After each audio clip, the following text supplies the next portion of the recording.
And in order to contextualize my conversation, I will deliver no lecture, because I believe that conversations are a lot more enriching, a lot more realistic, because some of the things I'll be speaking about and speaking to are things that are known to you.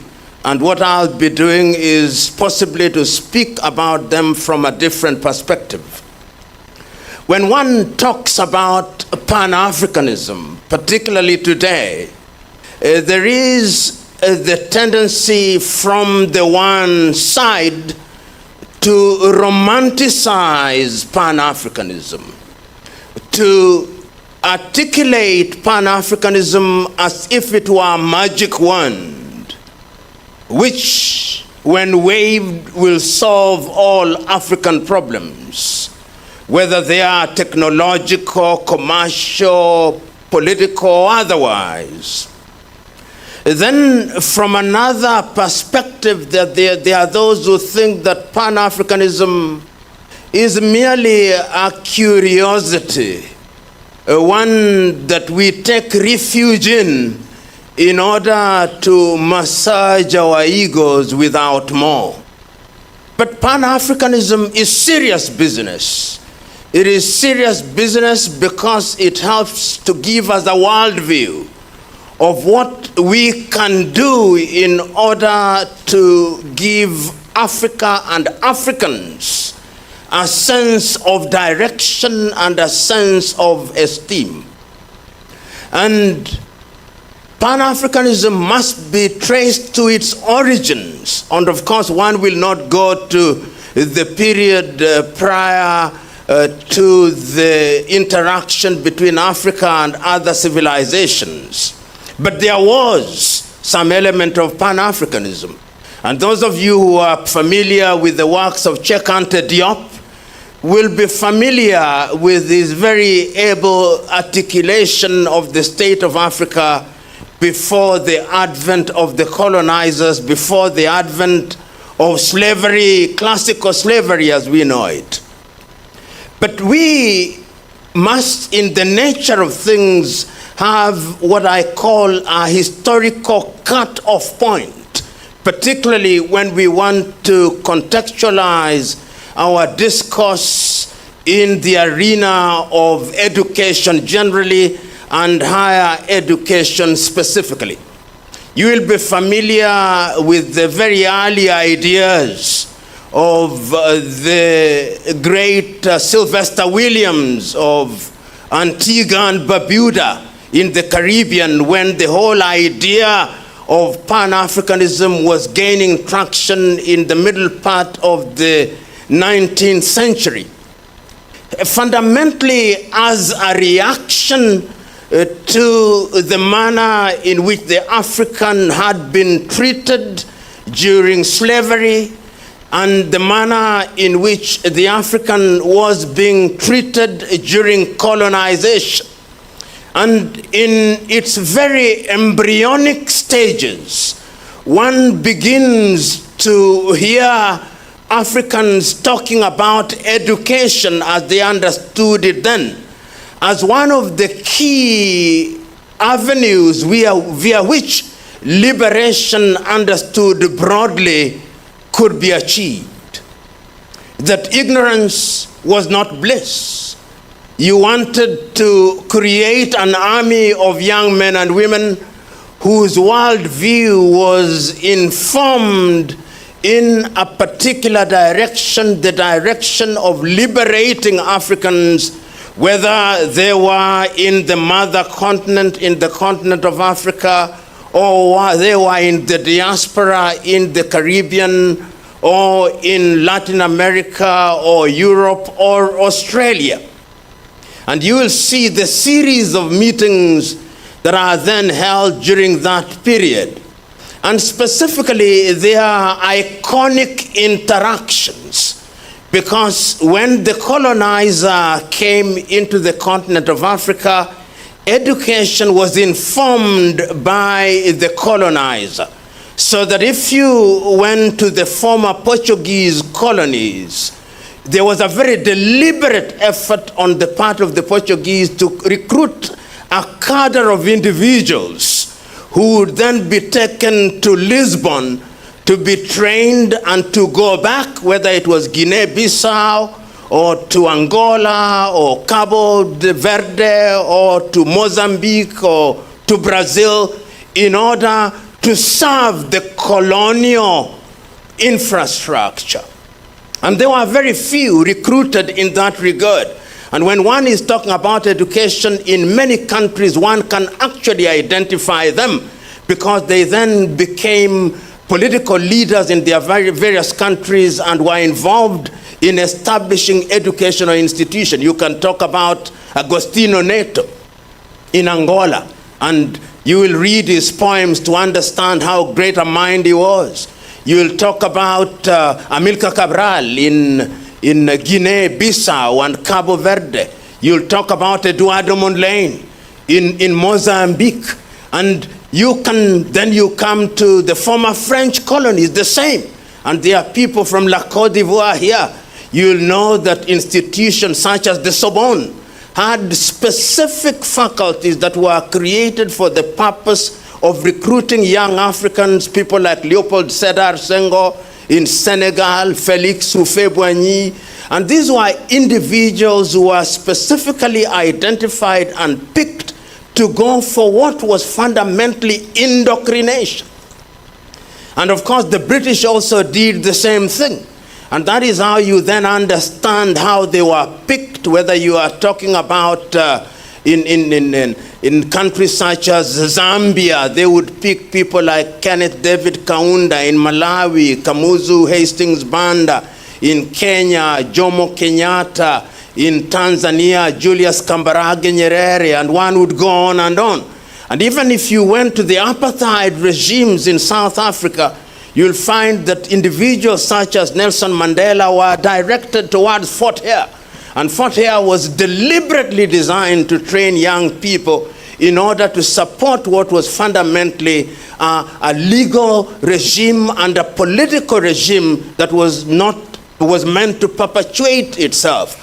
If you go to Namibia, and I'm mentioning these individuals because later they become the leaders who are involved in dealing with education in Africa. You go to Namibia, Sam Nujoma did not go to school very much, but he had his stint, and Ndimba Toivo, and one can count all of them.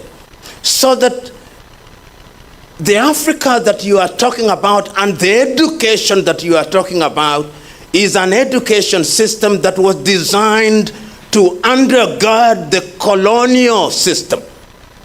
Recently, I went to Zanzibar, and a young man was taking me through the stone town of Zanzibar, and he had the most amazing interpretation.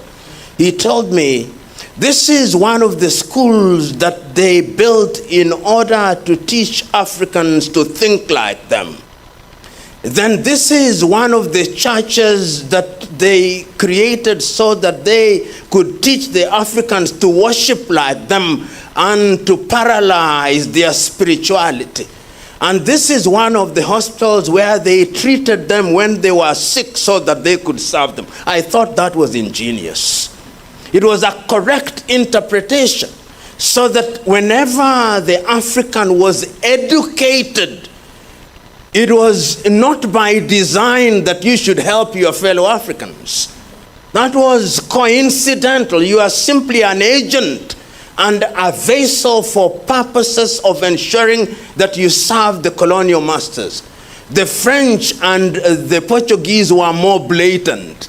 And the good professor from La Côte d'Ivoire will tell you that when they took people to the parades, one of the things they would do for the Africans to say, our ancestors, the Gauls. An African saying that their ancestors were the Gauls.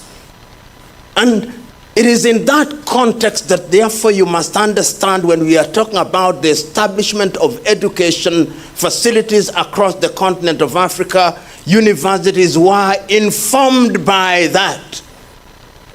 Whether it was the University of East Africa with campuses in Kampala, Makerere for medicine, the Royal Technical College in Nairobi for engineering, the University of Dar es Salaam for law. And if you came here in Ghana when they established the Achimota College, and I want you to look at the founding instruments of Achimota and why they established Achimota, and they were doing that in King's College Budo in Uganda and later in Kisubi. The whole idea was to create an African man and woman who was fundamentally an automaton, designed to serve the master, designed to serve the puppeteer. He or she was meant to be a puppet. You know, this debate begins to crystallize a lot more visibly in the United States when you are talking about Pan-Africanism. Because the United States is grappling, the black man has been released from slavery. They have been told that they would get 40 acres and 1 mule, which they never receive. They have recruited the Uncle Toms, and they are persuading the black people at that time that what you need are a set of skills. Be a good plumber, be a good electrician. And in the United States, you begin to see a battle and two streams. Booker Taliaferro Washington, whom you will remember, and his college in Tuskegee in Alabama, who says the Negro must go to this education institution in order to be trained to have a set of skills, to conform. But there is another stream of W.E.B. Du Bois, who says education must be revolutionary. It must change your mind. It must change your thinking. We must think differently. If they have Harvard, we must have Howard. We must think differently. And at that time, a young South African is also visiting and learning in the United States of America. People never talk about him as much as they should. Pixley Kaisaka Seme. Many people don't know, but there is a book written about him as the founder of the African National Congress. Pixley Kaisaka Seme is then a student at the University of Columbia, and he delivers one of the most iconic speeches ever delivered by an African in the month of April 1906, the regeneration of Africa. And I commend it to you. He says at that time, and I paraphrase rather than quote Pixley Kaisaka Seme, that Africa must rise again. It must rise from the morass of confusion in which she finds herself. And it is not lost on me that Pixley delivers that lecture in the year 1906, and in 1912, the African National Congress is then founded in South Africa, with Pixley Kaisaka Seme and Sir Albert Luthuli as some of the leading lights, and of course Governor Mbeki and others. They are beginning to recognize that education is important. At that time, you also see other Africans going to the United States. Nnamdi Azikiwe of Nigeria, Zik of Africa, to Lincoln College in the United States of America. Kwame Nkrumah is also going to school at that time. Mwalimu Nyerere is in Edinburgh. Kamuzu Banda is also in Edinburgh. People are going. Africa is beginning to see education as something that is important. James Kwejir Agri of Africa, who later became the first black deputy principal of Achimota College and a teacher of the Osagie for Kwame Nkrumah. They are taking all these individuals to Europe and America in the belief that these individuals will do their bidding. But they do not know that they are planting a seed which is going to germinate in a totally different way, and to give birth to an educational system which is going to revolutionize the continent of Africa. And you can see quite a number of Africans, even when you go to the former French colonies, you see that wave of Leopold Senghor, as I talked about, Felix Houphouët-Boigny, you see Ahmed Ben Bella, Bibo Giba. All these are individuals, Cheikh Anta Diop. All these individuals are going to that part of the world, but the colonizers do not for one moment believe that they are going to come back and be the agents of change and be the agents of revolution of education in the continent of Africa. And this is important because the spirit of Pan-Africanism is then being planted at that time. A series of meetings, as I've already indicated, are held in the Caribbean and ultimately culminating in the much more famous meeting in 1945 in Manchester in the United Kingdom, where some of the names that you can recognize are present in Manchester, where the spirit of Pan-Africanism, which is revivalism of individuals who did not go to school,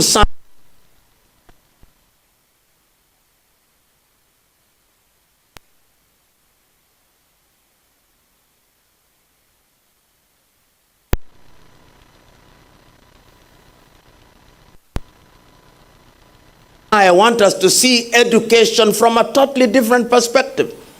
You can see a little later people like Marcus Garvey. No formal education, but they are influenced by this spirit of Pan-Africanism when he sings, "Garvey was a buffalo soldier in the heart of America."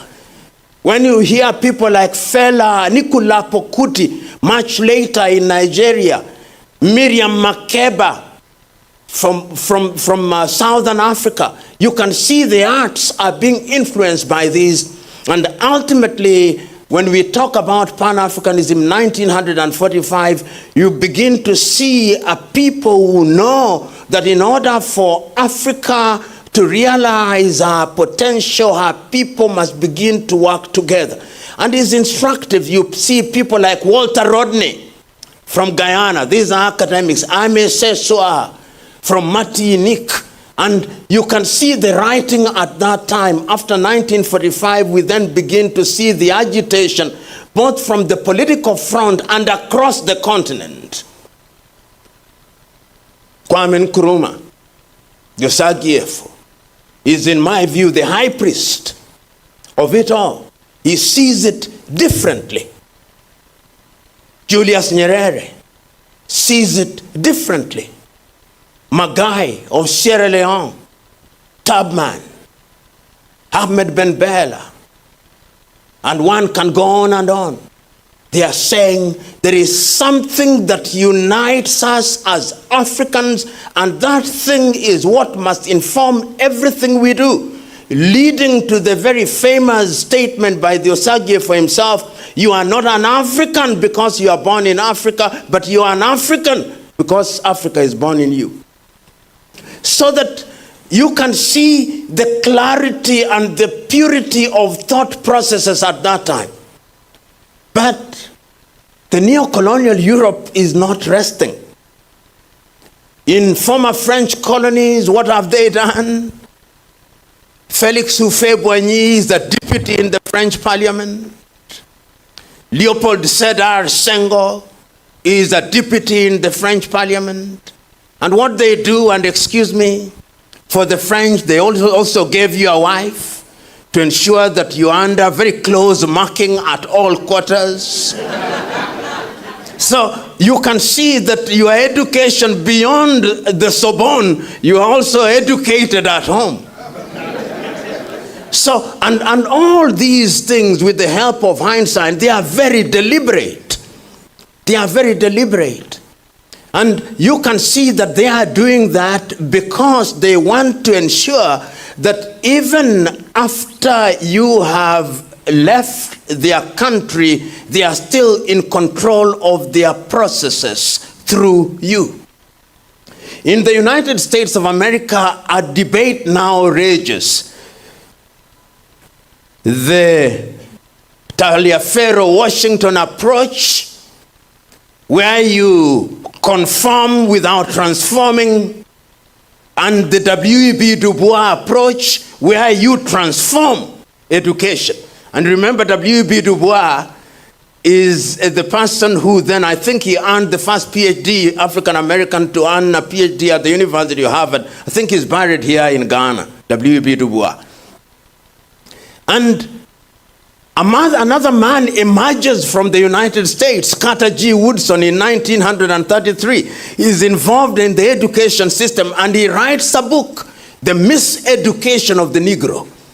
He has now looked at the education system and is asking, what history are you teaching to young Africans? What geography are you teaching to young Africans? What chemistry are you teaching to young Africans? He's interrogating education at all levels because he knows that education is the key via which you can gain genuine transformation. Carter G. Woodson writes that book. But in 1933, outside of the United States of America, outside of the Caribbean, into the continent of Africa, we are already beginning to see agitation to regain independence, to become masters of our own affairs. It starts very early, through various movements which are led by unschooled people.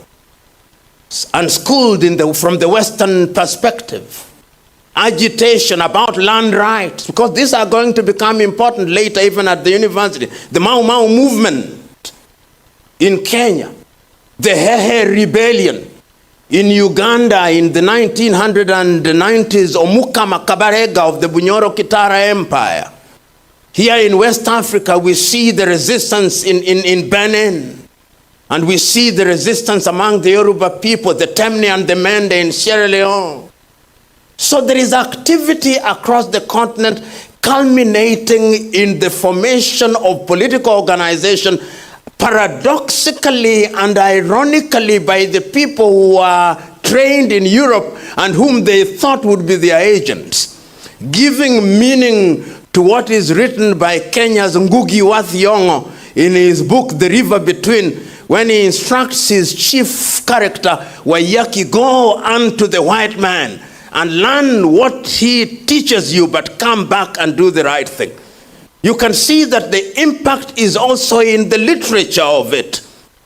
So when you look at the books that are being written at that time in the 1950s, whether it is Chinua who is writing, whether it's Sembene Otsman who is writing, whether it's Peter Abrahams who is writing, whether it's Alan Paton who is writing, you can see there is something about the writing at that time which is informing how you are going to organize yourselves.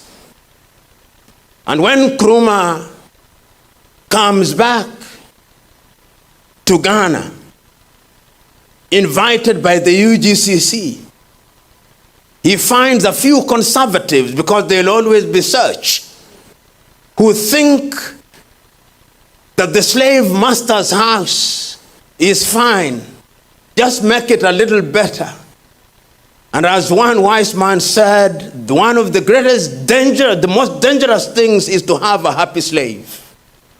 And as Malcolm X puts in his analogy of the house Negro and the field Negro, he says, the house Negro, when the master's house is burning, he says, our house is burning.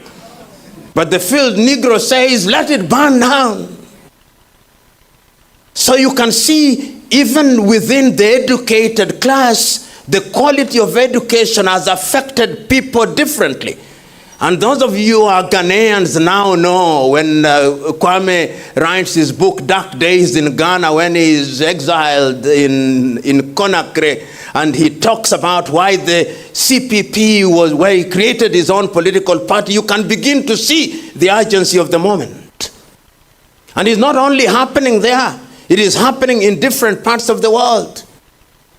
To me, in Africa, in the former French colonies, you can see the appetite now through the Pan-African spirit to do something to change.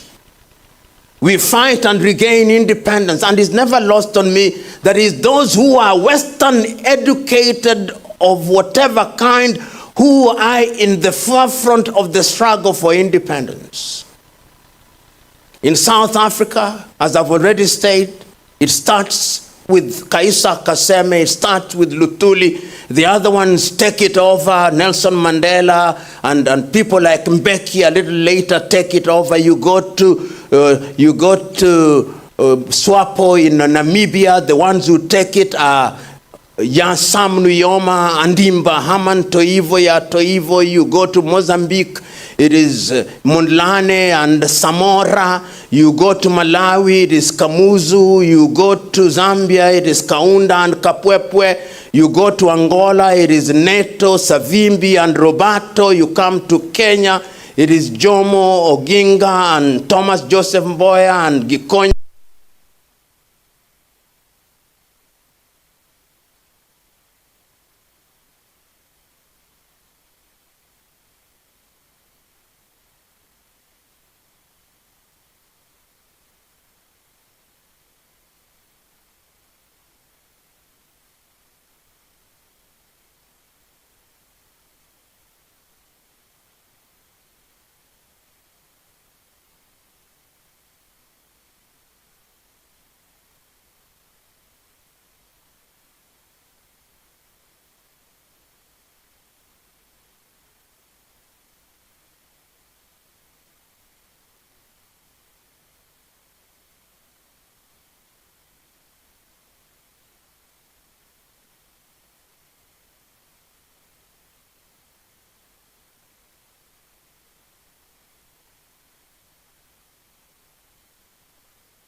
Of independent African countries meet in Addis Ababa, Ethiopia, from the 23rd to the 25th of May.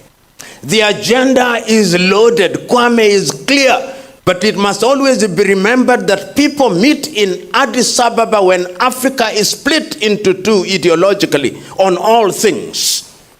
The Monrovia group, led by William Tubman, including Felix Houphouët-Boigny, including Leopold Sedar Senghor, hold the view that we should slow things down.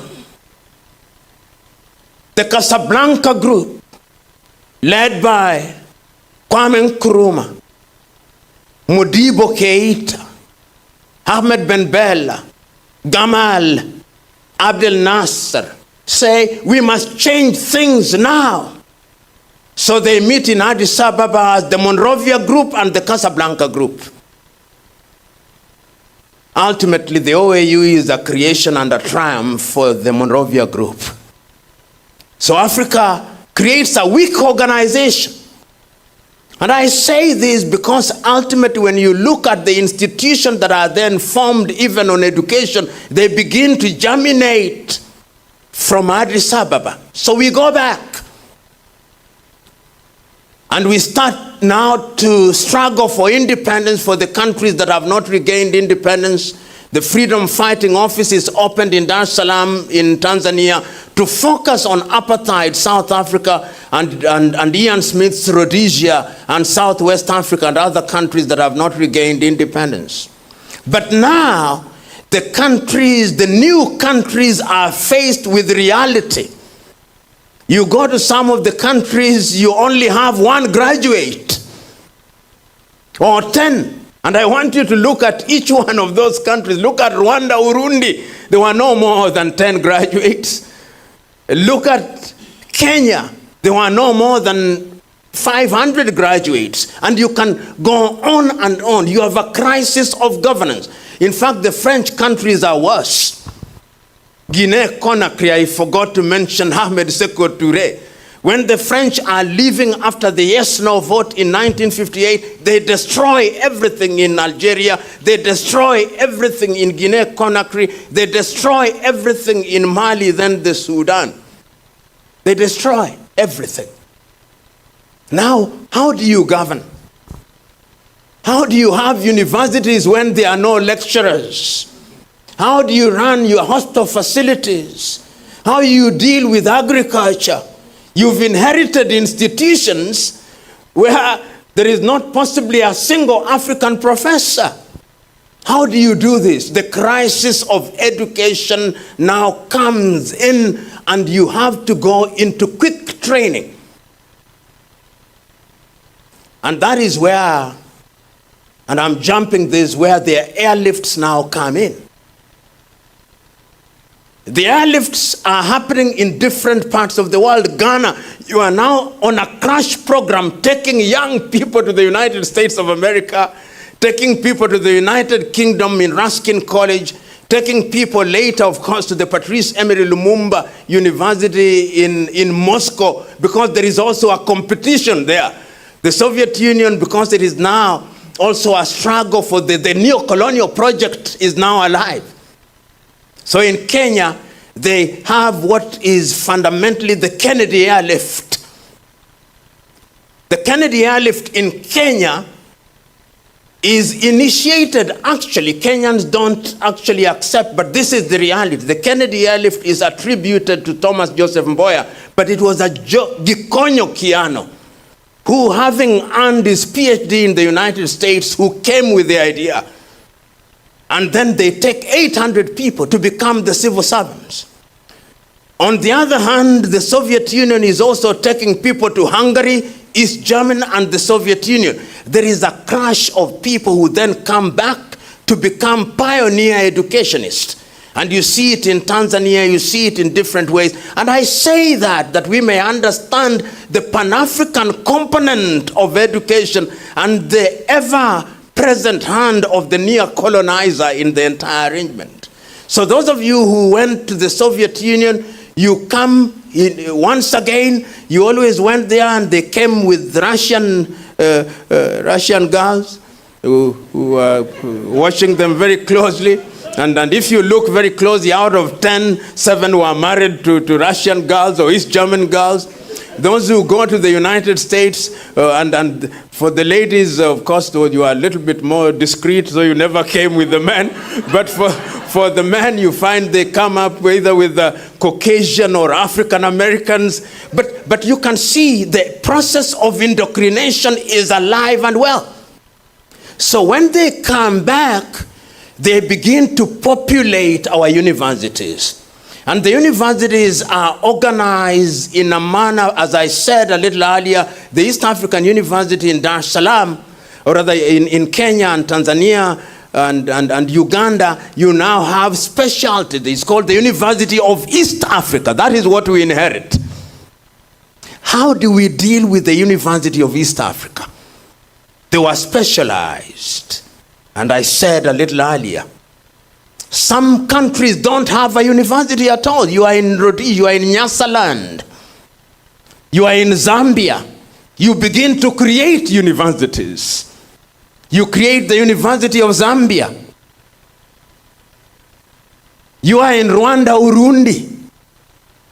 You create a university. You find yourself in the Democratic Republic of Congo, which immediately after 1961, there is a problem. How do you create a university? You are Dauda Kairaba Jawara in Gambia. You create a university. The only place you can go to is in Dakar, Senegal. You are in La Côte d'Ivoire. You are in all those countries. How do you create the university, and who runs them? And many of you will remember that the first vice chancellors were foreigners, for good reason. Some of you are here, you are there at that time, either as graduate assistants or tutorial fellows. Which books are you reading? Are they Pan-African books? Are these Pan-Africanism still alive and well at that time? Because Pan-Africanism also demands, among other things, that the training is directed in a particular way. And you can see major activity. The Ghanaians will know when the Osagyefo comes, is in a hurry. We never rather. Education. is given his pride of place. When in 1969 is instituting the Kwame Nkrumah University Institute, which is now the Kwame Nkrumah University. And I want you to read his speech on that day about university education. He is telling Ghanaians, Ghana needs a new kind of man who thinks differently. And he is active across the continent of Africa. He says, we do Akosombo Dam because we want engineers, we want electricity. He's telling Tubman in Liberia, don't sell your rubber. We tell Firestone, tires must be made here, therefore we need engineers. Train doctors here. That is the Osagie for Pan-Africanist to the hilt. Nyerere, being interviewed in 1967 about education, he says, the education system I've inherited here treats and creates an African man or woman whose greatest desire is to run away from his Africanness. We must change that. We must create an African who is educated and whose true north is the love for Africa. And you can see it in Senegal, much more sentimentally and romantically rather than practically. Leopold Sedar Senghor comes with the Negritude movement. And the Negritude movement has been criticized by some people. Like, I know Wole Soyinka did not like it. But this is the genesis. Those of you who are students of history and philosophy will have heard of René Descartes, who says, dubito ego cogito, cogito ego sum. I doubt, therefore I think, therefore I am. And then Negritude says, I dance, therefore I am. And Wole said, this man is simply saying that our business as African is to dance. and you can remember the history of the Negritude movement and the Festival for Arts in 1966 in Dakar, Senegal, and the subsequent one in Surulere Stadium in 1977, Abubakar Tafawa Balewa Square, about Festac, celebrating art. Senghor responds by saying, I'm saying education must be complete. Maths, chemistry, biology, philosophy. But we must not forget the arts and the humanities. And is reinforced in this by Cheikh Anta Diop, for whom a university now exists in Senegal, and a philosophy of Diopism exists.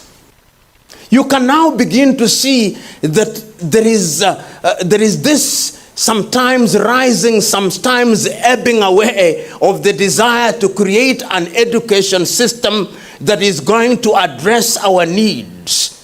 Africa is in a hurry. You made promises when you are struggling for independence that life will change. But where are the teachers to teach at your primary school? Where are the doctors to treat people? Where are the agriculture extension officers to make sure that agriculture works? Where are they? So what do? Many universities find themselves in crash programs. Education without philosophy. Education for acquisition of skills without more. And you can now begin to see all universities in Africa are essentially offering degrees that are not homegrown. Even our own high school examinations are not homegrown. It's Cambridge University, which is setting our education system for O level and A level. Our universities are linked. If it is the University of Ibadan, is offering the degrees of the University of London. Nairobi is offering the degrees of the University of London. The university in Angola is offering the degrees of Lisbon. There is an affiliation between the university in Abidjan and Sorbonne because you don't have the capacity. And I'm saying this, how does this affect the Pan-African project? Many of you will remember an experiment that was undertaken in biology by a Russian called Pavlov. You remember that. Conditional reflex. So the more you do it, the more it becomes natural to you. The more you go into these spaces, the more in your default moments you think in the manner in which you are conditioned. And I'm saying this, that our training then has a complete impact and indeed affects our worldview and our training. So that if I now begin to go into the last segment of my conversation, you are now talking about different things in different professions. Let's take the legal profession, for example. What is Pan-Africanist about the legal profession?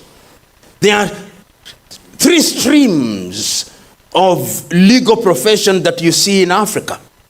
There is the continental civil law system, which is unique to the French system, has elements of it in the former Portuguese colonies, the single former Spanish colony called Napoleon, derived from that tradition. That is the civil law system, and we say gleefully, we now are in our legal system independent, complete with how they dress, like Father Christmas. Then you have the common law system, which is derived from the law, the reception date, 12th of August, 1897, when we received the common law, and we are very happy about it. And even in Ghana, you can still see how your judges dress, Father Christmas and now Mother Christmas, complete with our speakers.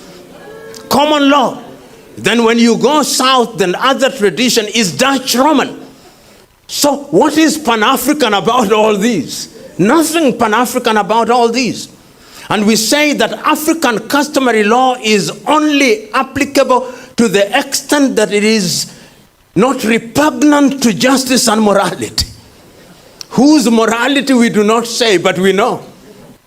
So you can see how that kind of training does not allow you to have a Pan-Africanist view and a Pan-Africanist concept of justice.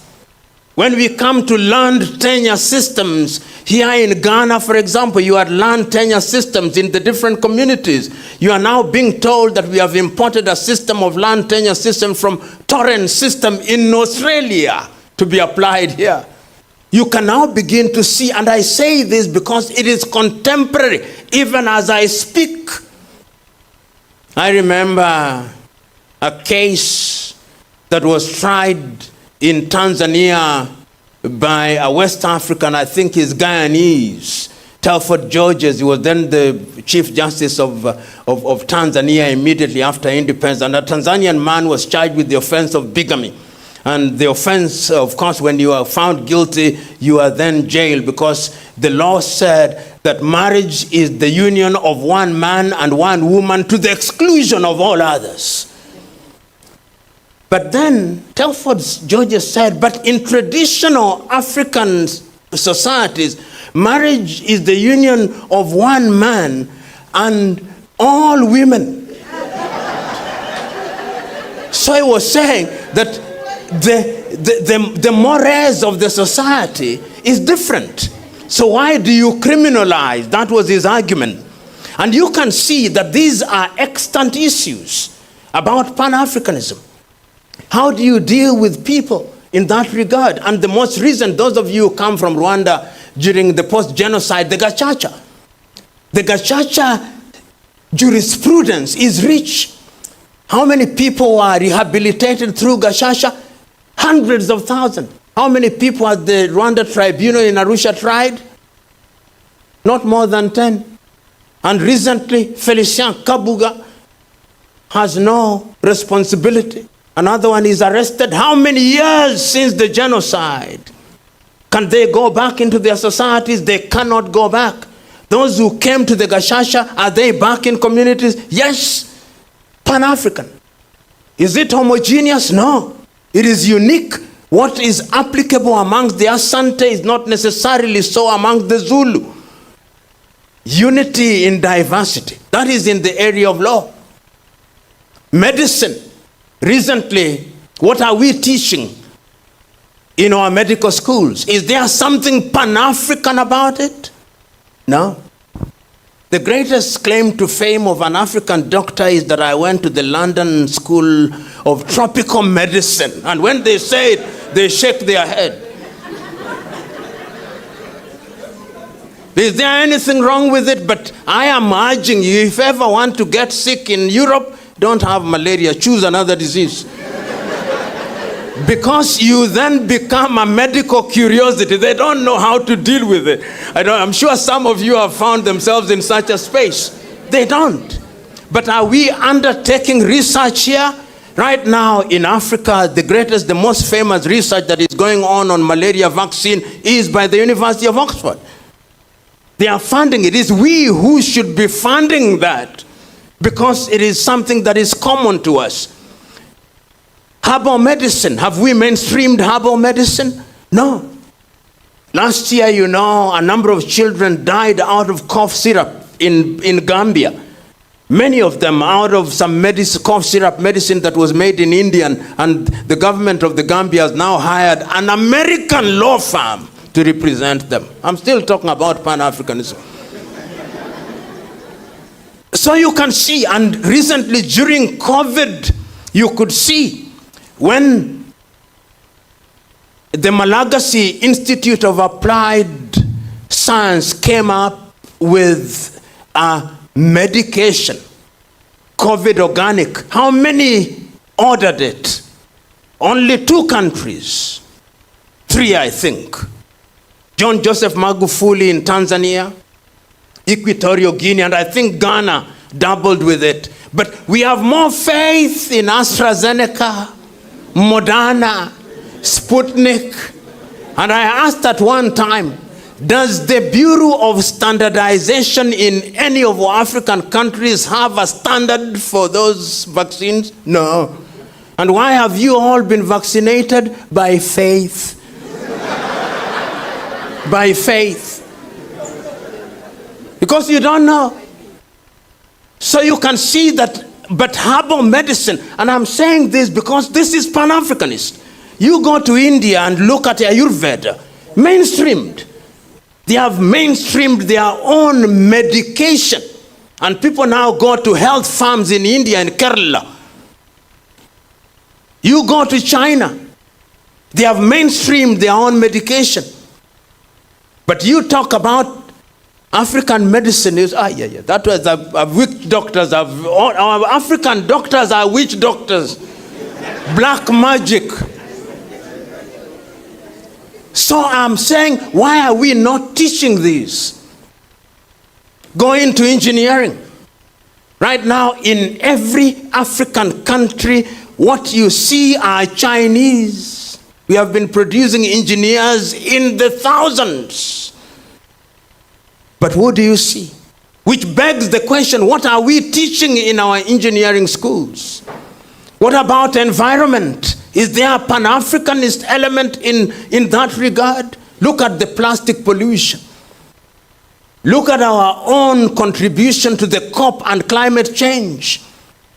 The desertification arrest which we tried, and I think Senegal has done the best in terms of trying to arrest desertification. One can go on, but I want to conclude. What I'm saying, therefore, is we must decolonize our education system. And the decolonization of our education system means that we must revolutionize our curriculum. And when we look at our curriculum, we must ask ourselves what it is that we teach at our universities at all levels, whether it is in the sciences or in the humanities. It saddens me, and I know that knowledge has no geographical boundary. That I know. But I know that knowledge must also be localized in order to respond to the realities of a particular environment. If you go to the Scandinavians now, the Finnish model of education is praised. Who teaches in the kindergarten in Scandinavian countries? PhDs. Who teaches in our kindergartens? I'm not going to say who they are out of respect. But if the foundation is weak, then what are you doing? Some of our very best should teach at the foundational level. And I'm going to say that is how you begin to infuse this Pan-African concept in our entire discourse. You go to Scandinavia, see how they teach chemistry, the history of chemistry, the history of biology, the history of mathematics, so that when a child is saying, what is a zero? When did zero acquire value in the history of mathematics? They know. And all these can only be done by revamping our curriculum. And if that is done, it is you who are here, you men and women who are here, who are leading institutions that must begin to think about it and think about it very seriously. And I'm happy that Ashesi University is in that space and is therefore catalyzing the entire process of re-examining. Because Africa is now in a crisis, one may say, if you want to be negative about it, but I think it is on the cusp of something. We are at crossroads. It's a question of where we choose to go. Because crisis is the mother of invention and innovation throughout history. And if that be true, what is it that we can do in the context of Pan-Africanism? We are talking about Pan-Africanism, but Africa is now saying that there are things that we must do. We started saying this in 1908 with the Lagos Plan of Action and said Africa is going to trade to ensure that we increase trade up to 50%. We never did much with African continental free trade.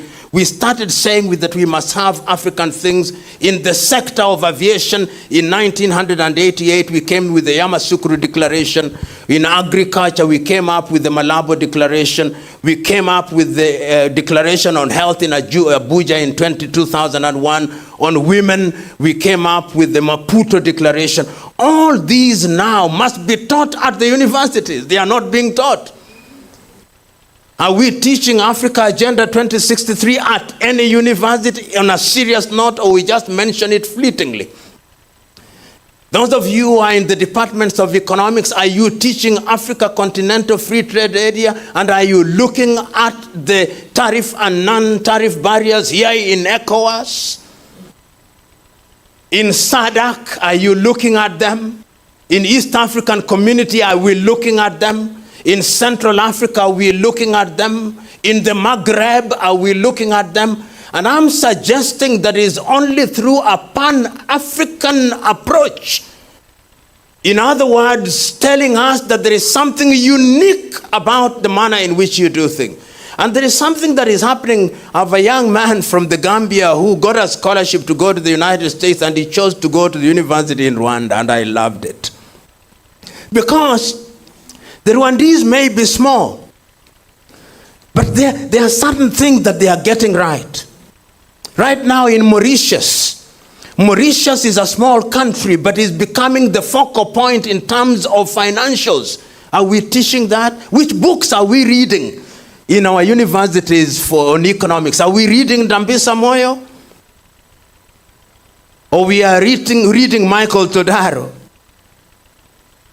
In other words, we must begin to think differently, and I am saying that we must think like Kwame did and his stalwarts, that the time is now for us to realize that higher education is what is going to liberate Africa, and is only going to liberate Africa if we teach the right things.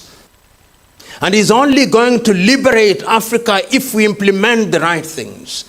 And that is why I understand James Eman Kwejir Agri of Africa, who one day at a class, he came, and I paraphrase, and told his audience that one time a farmer, a naturalist, was walking in the forest, and he picked the young of an eagle and took it home. And when he had taken it home, he kept it with his chicken and fed it on chicken feed for a long time. And one day, somebody came, a naturalist came to the farmer and said, "Amongst your chicks, there is an eagle." And the farmer said, "I know." It's an ego, but we have kept it here and fed it on chicken feed for a very long time. It is no longer an ego. It is chicken.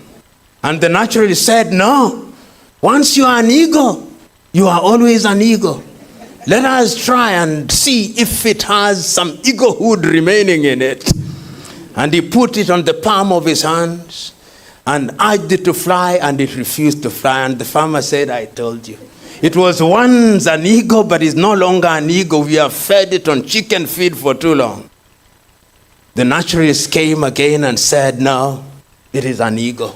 So he put it on the palm of his hand, facing the sun, and it flew and flew, and he looked at the farmer and said, no matter how long you feed an ego on chicken feed, its egohood doesn't die. It may remember to come back to the chicken, but it is always an ego. Africa is in that space. Let us be the ego that James Emmons Kwejira Agri talked about. Thank you.